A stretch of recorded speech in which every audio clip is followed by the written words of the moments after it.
So next topic है हमारा Coulomb's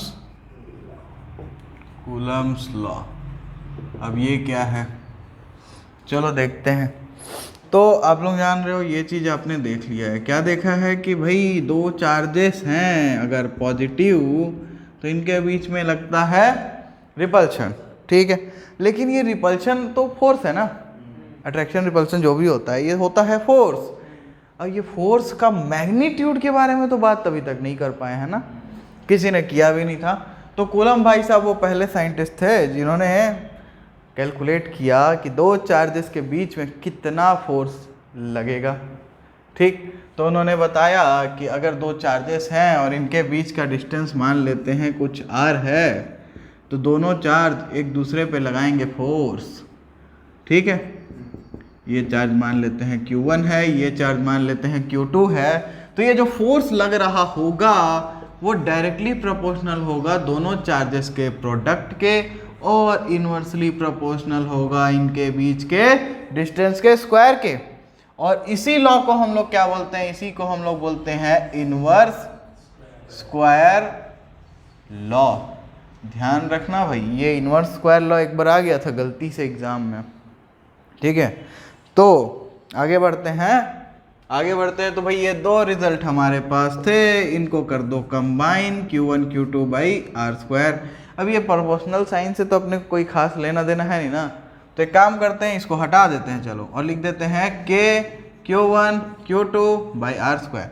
यहाँ पे ये जो K है ना, इसकी वैल्यू होती है 1/4 पाई एप्सिलॉन नॉट, और इसका मैग्नीट्यूड होता है 9 × 10⁹। अब आप एक काम करना भाई, यहाँ से ये जो K है इसका यूनिट और डायमेंशन निकाल लेना अगली क्लास से पहले। और अब ये K मिल गया, K में ये जो एप्सिलॉन नॉट है ये क्या होता है ये समझते हैं। तो एप्सिलॉन नॉट जो है ये है परमिटिविटी ऑफ फ्री स्पेस। क्या है? Permittivity of free space.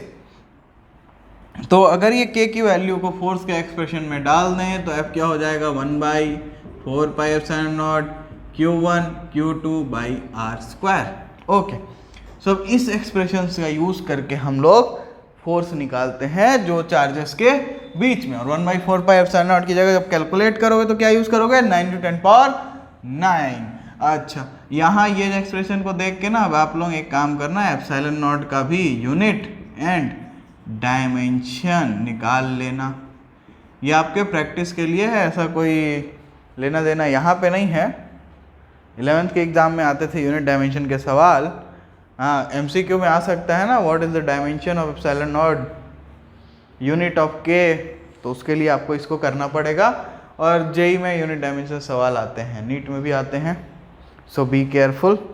आगे बढ़ें, तो आगे बढ़ते हैं और देखते हैं, क्या देखते हैं कि ये जो है ना, इस फॉर्मूला के हिसाब से भी हम लोग यूनिट ऑफ चार्ज जो कि है कूलम, इसको डिफाइन कर सकते हैं। ओके, कैसे डिफाइन करेंगे? तो देखो, अगर मैं दो सेम चार्जेस क्या करूँगा, दो सेम चार्जेस को 1 मीटर दूरी में वैक्यूम में रख दूं, तो अगर उनके बीच में लगने वाला फोर्स कितना होना चाहिए, देखो एक बार, अगर मुझे यूनिट चार्ज को डिफाइन करना है ना, तो मैं Q1 Q2 की वैल्यू को अगर 1 लिख दूं तो क्या होगा, ये देखो, Q1 की वैल्यू 1 रखो, Q2 की वैल्यू 1 रखो, और डिस्टेंस भी 1 रख रहे हो, तो ये तो वैल्यू 9 × 10⁹ होती है। तो फोर्स कितना होगा, 9 × 10⁹ न्यूटन।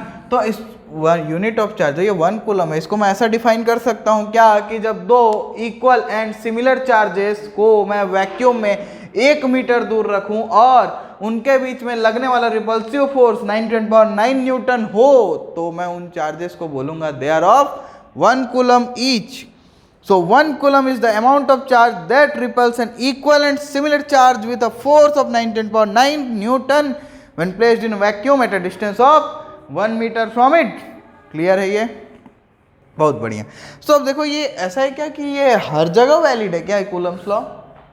कूलम्स लॉ हर जगह वैलिड नहीं है। कूलम्स लॉ के कुछ लिमिटेशंस हैं, वो लिमिटेशंस क्या हैं ध्यान रखें। पहले ना लिमिटेशन पे जाते हैं। तो लिमिटेशन क्या है? पहला चीज कि चार्जेस जो हैं वो रेस्ट पे होने चाहिए। Charges must be at rest.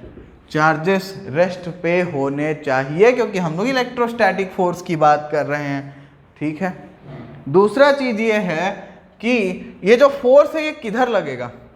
तो ये जो फोर्स है it always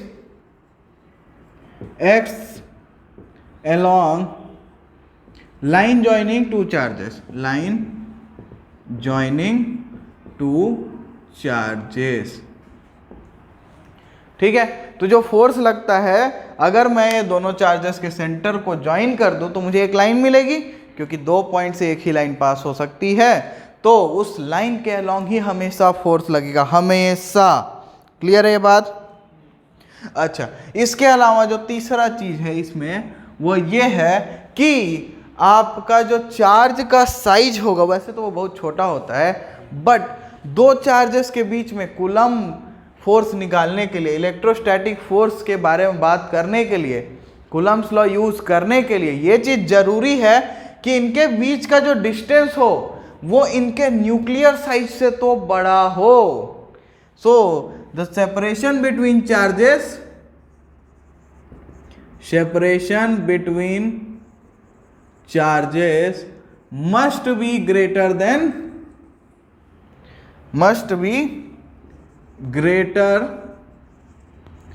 than their nuclear size,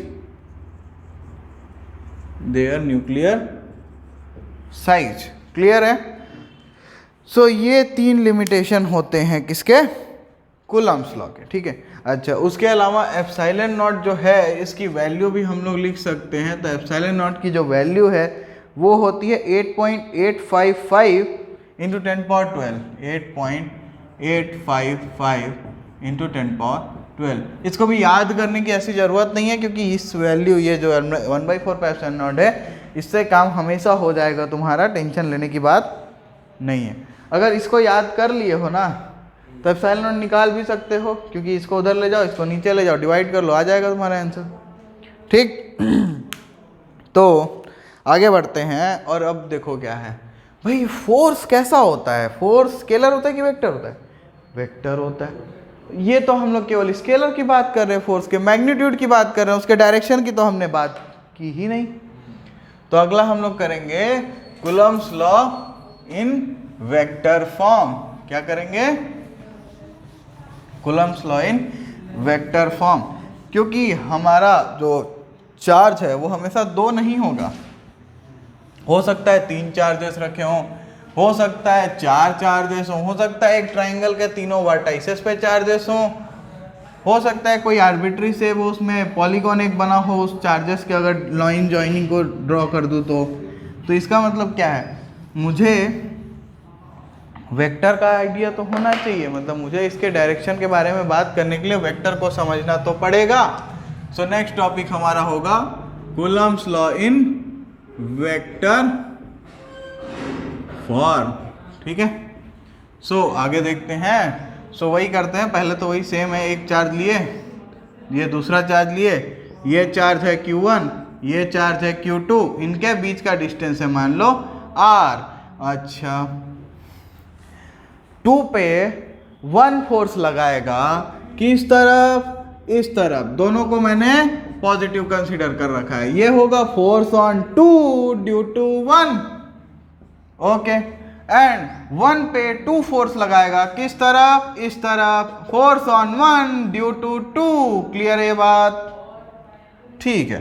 तो अब अपन क्या करते हैं? कूलम्स लॉ लगाते हैं। चलो, तो F is equal to K Q1 Q2 divided by R²। Okay, ये तो फोर्स हो गया।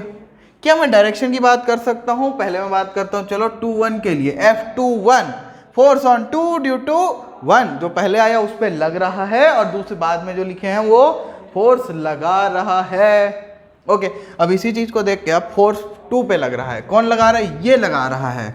ओके, तो मेरे को इसको ना डायरेक्शन देना है। डायरेक्शन कौन सा होगा? 1 से 2 की तरफ फोर्स लग रहा है, तो मैं यहाँ पे डायरेक्शन के लिए क्या करूँगा, r12 कैप को मल्टीप्लाई कर दूंगा। ओके, अब आप बोलोगे सर ये कैप क्या होता है? तो भाई कैप कुछ नहीं होता। अगर कोई वेक्टर ए है आपके पास और अगर आप उस वेक्टर को का यूनिट वेक्टर निकालना चाहते हो तो आप क्या करो, उस वेक्टर को उसके मैग्नीट्यूड से डिवाइड कर दो। ठीक है, स्केलर फॉर्म में जो वेक्टर होता है वो कुछ ऐसा होता है, एक्स आई कैप प्लस वाई जे कैप प्लस जेड के कैप। ये अपना कार्टेशियन कोऑर्डिनेट में होता है जो हम लोग X Y Z axis assume करते हैं उसमें। और इसका मैग्नीट्यूड कैसे निकलता है, तो magnitude of a vector is under root X square plus Y square plus Z square. तो इस तरीके से निकल जाता है। तो अगर मैं बात करूं आर कैप 1 2 की, तो इसको क्या मैं लिख सकता हूँ के Q1 Q2 by are square into R12 vector divided by R12 लिख सकता हूँ, ऑब्वियस सी बात है लिख सकता हूँ। अच्छा, ये जो R12 है 1 से 2 के बीच का डिस्टेंस है तो फिक्स है ना, वो तो R है ना, तो मैग्नीट्यूड तो R होगा ना। तो क्या ये फॉर्मूला मेरा ऐसा नहीं बन गया कि F21 इज इक्वल टू के Q1 Q2 by R cube R12 vector. Clear है? इसी सेम तरीके से आप लोग F12 भी निकाल सकते हो। कैसे निकालोगे, तो ये तो सेम आएगा ना भाई, नीचे भी सेम आएगा और ये बदल जाएगा बस, क्योंकि 1 पे 2 फोर्स लगा रहा है तो डायरेक्शन फोर्स का क्या है, 2 से 1 की तरफ, इसलिए R21। ओके, यहां तक कोई दिक्कत नहीं है। चलो आगे देखते हैं। अच्छा एक बात बताओ, ये जो R21 वेक्टर है और R12 वेक्टर है, इन दोनों का मैग्नीट्यूड सेम है ना, बस डायरेक्शन अपोजिट है। तो यहाँ एक माइनस साइन लगा दिया जाए क्या, ऐसा बोल सकता हूँ मैं? हाँ, तो ये जो R21 है इसको मैं क्या लिख सकता हूँ, F12 वेक्टर को मैं क्या लिख सकता हूँ, के Q1 Q2 by are cube R12 vector और एक माइनस साइन लगा दो। अरे ये इधर जो है ये F21 दिख रहा है क्या तुम लोगों को, है कि नहीं? यही चीज हम लोग देख रहे थे। तो इसका मतलब क्या है कि कूलम्बियन फोर्स जो है, देखो इक्वल एंड अपोजिट चार्जेस लग रहे हैं। ये कौन सा लॉ, न्यूटन ने एक लॉ बनाया था, थर्ड लॉ, जिसमें उसने बोला था कि every action is equal and opposite reaction. यहाँ देखो भाई एक्शन रिएक्शन ही पेयर है, क्योंकि दोनों फोर्स इक्वल हैं और अपोजिट हैं। तो इसका क्या मतलब है कि जो ये इलेक्ट्रोस्टैटिक फोर्स है, कूलम्बियन फोर्स है, ये न्यूटन्स थर्ड लॉ को फॉलो करता है। क्लियर है? अच्छा है, जो ये रेंज होता है ना इलेक्ट्रोस्टैटिक फोर्स का या कोलम्बियन फोर्स का, ये बहुत ज़्यादा है। ये न्यूक्लियर डायमेंशन जो 10⁻⁻15 के रेंज के होते हैं उसमें भी एप्लीकेबल है, और मैक्रोस्कोपिक ऑब्जेक्ट्स जो कि 10⁻18 मीटर के रेंज के होते हैं उनमें भी एप्लीकेबल है। तो ये एक तरीके से ऐसा लॉ है जो सर्वव्याप्त है, हर जगह एप्लीकेबल है। ठीक है, नेक्स्ट टॉपिक पे आते हैं। कूलम्ब्स लॉ वेक्टर फॉर्म में क्लियर हो गया होगा मेरे हिसाब से। मेन चीज यही ध्यान रखनी है कि फोर्स ऑन 1 ड्यू टू 2, और 1 पे लग रहा है 2 की वजह से डायरेक्शन क्या होगी, 2 से 1 की तरफ। और अगर फोर्स ऑन 2 ड्यू टू 1 देखूं तो 2 पे लग रहा है 1 की वजह से, तो 1 से 2 की तरफ डायरेक्शन होगी। और इस तरीके से ये तो बहुत ही आसान सी चीज थी। ठीक है ना? चलो फिर आगे बढ़े। चलो नेक्स्ट टॉपिक हमारा है डाइलेक्ट्रिक कांस्टेंट। डाइलेक्ट्रिक कांस्टेंट, अब देखो यहाँ बार बार मैं तो k लिख देता हूँ क्योंकि मुझे k की वैल्यू मालूम है, आपको भी मालूम है 9 10.9, तो इसलिए हम लोग इसमें जनरली यूज क्या करते हैं, k का यूज करते हैं। लेकिन अगर मैं बार बार 1/4 पे एप्सिलॉन नॉट बोलूँ तो ये एप्सिलॉन नॉट जो है वो ध्यान रखना भाई, कई लोग उसको ई नॉट पढ़ लेते हो, ई नॉट नहीं है, वो एप्सिलॉन नॉट है। और वो क्या है, परमिटिविटी ऑफ फ्री स्पेस। तो अगर वो फ्री स्पेस की परमिटिविटी, तो हो सकता है कि अलग अलग मीडियम में कुछ अलग हो, है कि नहीं? तो इसीलिए हम लोग अगला टॉपिक देखने जा रहे हैं जो कि है डाई इलेक्ट्रिक कांस्टेंट। ओके, सो डाइलेक्ट्रिक कांस्टेंट के लिए पहले देखो मान लेते हैं, चलो मैंने दो चार्जेस को वैक्यूम में रखा, दो चार्जेस को वैक्यूम में रखा eight a distance of r। ये है दो चार्ज, ये है Q1, ये है Q2, इनके बीच में है डिस्टेंस r। इसको अभी मैंने वैक्यूम में रखा है। कहाँ रखा है? वैक्यूम में। तो वैक्यूम में जो फोर्स लग रहा है वो लग रहा है 1/4πε0 Q1 Q2 by are square. अब सेम चार्ज को मैंने किसी मीडियम में रख दिया, मान लो पानी में रख दिया, कोई भी मीडियम है, मैं मीडियम की बात कर रहा हूँ।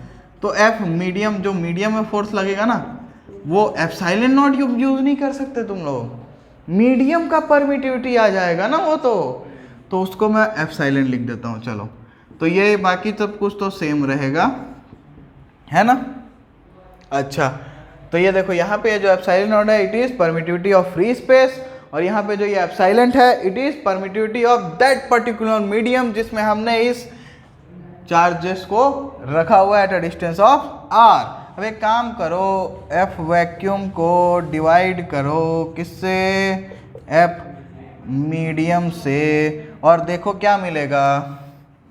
तो लिख लेते हैं 1/4πε0 Q1 Q2 by are square divided by 1/4πε0 Q1 Q2 by are square. ये तो एप्सिलॉन है। अब यहाँ पे काफ़ी लोग मर जा रहे हैं बेचारे लोग। ये देखो ऊपर नीचे सेम, खत्म खत्म खत्म खत्म खत्म। बच क्या रहा है? बच क्या रहा है?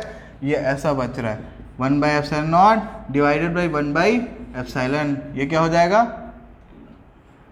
Epsilon upon epsilon not. क्या हो जाएगा? Epsilon upon epsilon not. और ये जो क्वांटिटी है एप्सिलॉन अपॉन एप्सिलॉन नॉट, इसको हम लोग बोलते हैं एप्सिलॉन आर। क्या बोलते हैं? रिलेटिव। क्या बोलते हैं? Relative permittivity. और रिलेटिव परमिटिविटी का ही दूसरा नाम है डाई इलेक्ट्रिक कांस्टेंट। जब डाइलेक्ट्रिक कांस्टेंट बोलते हो तो इसी चीज को ना के लिखते हो। ओके, सो अब ये एप्सिलॉन बाई एप्सिलॉन है क्या? Force in vacuum divided by force in medium है ना। तो इसको यहाँ पे एक चीज और लिख सकते हो कि एप्सिलॉन आर या फिर ये जो के है ये एप्सिलॉन बाई एप्सिलॉन नॉट भी है, और F vacuum force in vacuum divided by force in medium भी है। इसका मतलब ये जो डाइलेक्ट्रिक कांस्टेंट है इसका डेफिनेशन अगर बोल जाए तो क्या है? It is the ratio of permittivity of the medium to the permittivity of free space. और अगर इस टर्म्स में भी इसके डेफिनेशन को डिफाइन कर सकते हो तो क्या बोलोगे कि relative permittivity of a medium is defined as the ratio of force between two charges placed some distance apart in vacuum to the same charges placed when they are placed in the medium at same distance। so ये हुआ हमारा dielectric constant. अच्छा ध्यान रखना भाई, vacuum के लिए k की वैल्यू हम लोग लेते हैं 1। किसके लिए?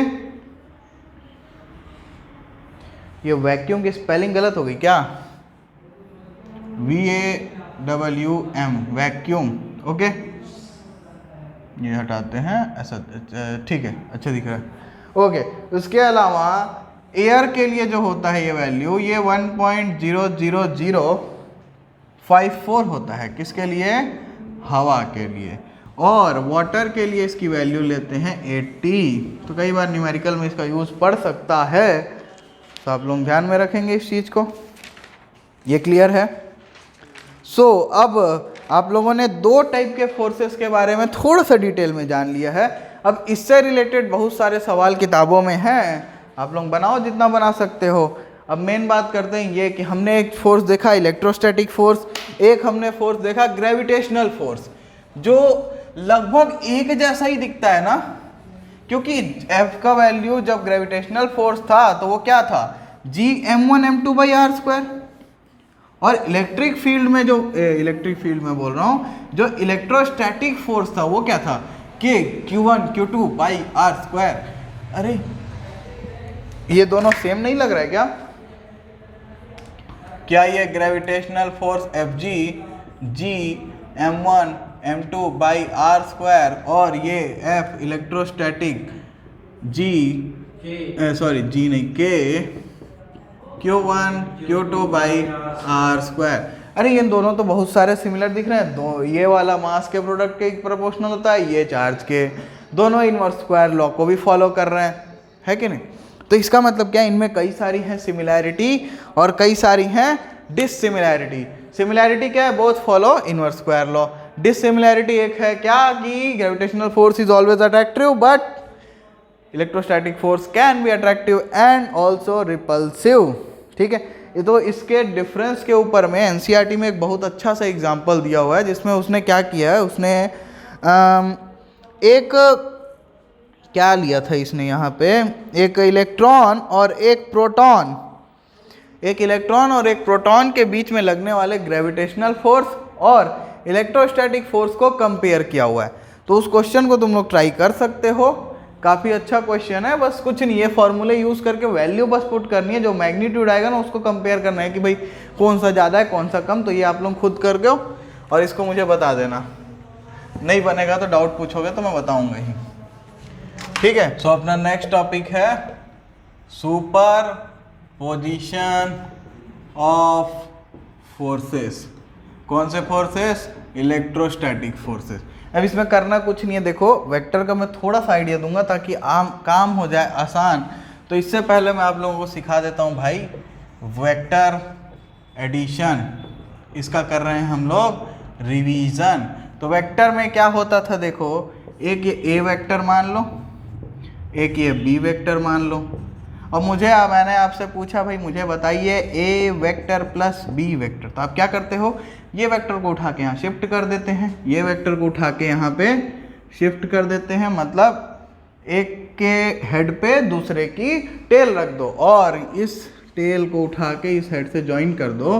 सो अगर ये ए वेक्टर है, ये बी वेक्टर है, तो ये बन जाता है A vector plus B vector. यही है अपना triangle law of vector addition. दो लॉ है हमारे पास, एक ट्राइंगल लॉ है और दूसरा है पैरेललोग्राम लॉ। देखो पैरेललोग्राम लॉ कैसे यूज करते हैं, देखो ये मैंने यहाँ का लिख दिया ट्राइंगल लॉ, तो उसी को थोड़ा सा अपडेट कर देते हैं और यहाँ पे मैं लिख देता हूँ पैरेललोग्राम लॉ। तो पैरेललोग्राम में लॉ में क्या करते हैं पता है, ये इसके पैरेलल खींच दिए और इसके पैरेलल ये खींच दिए, दोनों जहाँ मीट किए ना उस मीटिंग पॉइंट को ज्वाइन कर दिए। सो ये बन जाएगा ए वेक्टर प्लस बी वेक्टर।